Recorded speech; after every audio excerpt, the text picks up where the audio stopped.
Барлығыңызға қайырлы күн достар. Бүгін сіздерге өте дәмді наггетсыйдың рецептісін ұсынамын. Міндетті түрде видеоны соңына дейін қараңыздар және лайк, комментарий жазуды ұмытпаңыздар. Наггетсы жасау үшін бізге керекті ингредиенттер: тауық етінен тартылған фарш, су, крахмал, бұрыш, тұз, қопсытқыш және сұйық май керек. Ең алдымен 500 грамм фаршқа 50 мл су құямыз. Жарты ас қасық крахмал саламыз. Жарты шай қасық ақ бұрыш саламыз. Бұл ақ бұрышты үлкен супермаркеттерден алуға болады.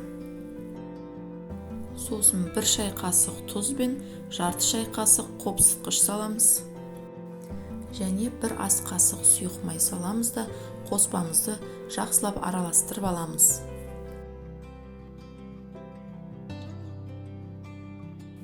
Міне фаршымыз дайын болды.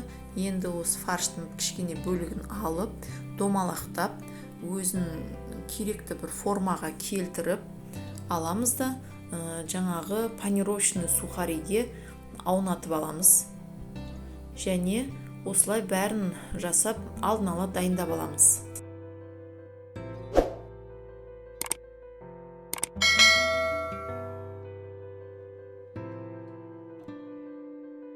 Енді наггетсыйды 1 сағатқа тоңазытқышқа саламыз.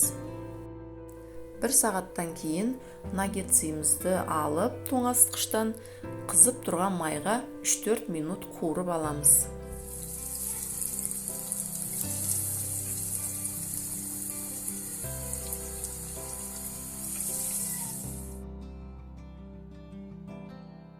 Міне біздің наггетсы дайын болды. Сырты қып-қызыл, қытырлақ, іші жұп-жұмсақ, өте дәмді. Сіздерге ұнайды деген ойдамын. Міндетті түрде лайк басып, комментарий жазуды ұмытпаңыздар.